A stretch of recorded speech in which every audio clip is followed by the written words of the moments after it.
Yakubu. Connor Davies yn ôl at Ismail Yakubu. Costa Georgievski. Canfod yr hediad gan Connor Davies. Wan tam na le yn amser am y croesiad yn eistedd at Ben Amoun! Amoun dal yna mae yna Amoun! O, feddwl le fod wedi canfod cefn y rhwyd. Mi oedd hwnna yn gyfle eiraid i Ben Amoun i roed yr ymwelwyr ar y blaen am symudiad campus gan yr ymwelwyr. Feddwl i fod ti'n gol i ddim i Ben y Bont. 1 munud ar 20. Wedi chwarae Kane Owen yn isel at y postyn gosam i geitho ail gyfle i godi'r bel at yr ochr bella. Amoun! Ben Amoun! A dydy hynny ddim mwy na heiddiant yr ymwelwyr. Dim byd o gwbl y galla'r golwr i wneud efo hwnna. Rwan, Henry Jones all y bala daro nôl yn syth o'r bel i gefn y rhwyd, rwsyd yr iwfodd. Henry Jones yn codi'r bel i fewn i'r cwrt. Blaenoriaeth yr ymwelwyr yn para llai na 2 funud. Dyma Sean Smith. Henry Jones yn ei gadael i Ollie Shannon.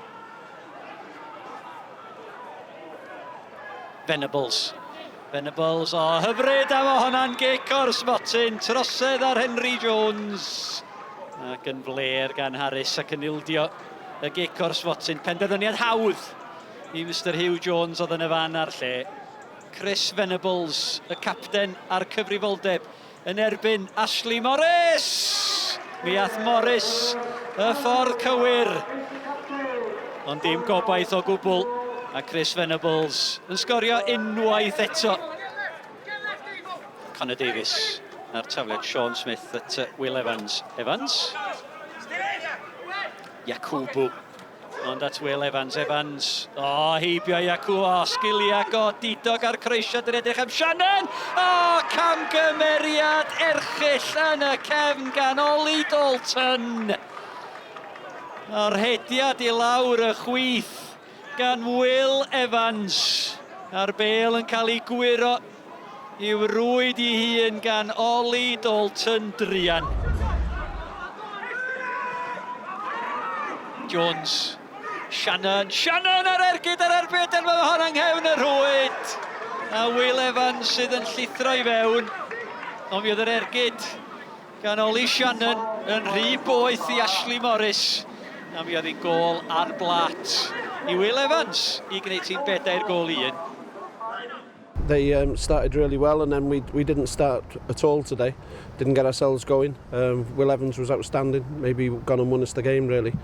And we just wasn't good enough on down to our standards. You know, we wouldn't have approached the game like that if we were playing TNS today or Connells Quay. So we shouldn't approach a game like that, whoever we play. But wasn't good enough today by our standards. Penabont are a good team. Maybe feel a bit hard done to today, but you know, we've defended really well and limited them to chances. But you know, we weathered the storm, and then it was a scrappy game. Conditions were difficult, the wind and stuff, but you know, not good enough by our standards. Yeah, no, we've played them twice last year, lost 5-1 and 4-0. This year it's 5-1 and 4-1. I don't think those scorelines reflect the performances, but at the same time, there's a pattern there. It doesn't lie. There's something in that. And certainly they're the type of team that when they smell blood, they go and get it. You know, and I know some of their players well, and I understand that perfectly. But you know, what's frustrating for me today is that we're close. You know, the way we played, we're close. And I know people who don't watch the game will probably think, what is he talking about? But we're close, because other than a few silly errors, we were as good as them today, and for spells better. Dare I say it, you're a top 6 team? Well, we are at the moment. Obviously, you know, we're not resting on our laurels with that at all. We've got Carnarvon next week. If we don't put in a performance next week, we'll lose that. We have to perform. But if we do perform, and when we do perform, I think we are a top 6 side. And if you look at some of our players and some of the way some of them are performing, you know, they are playing very, very well. And I thought some of the best players on the pitch today were my players.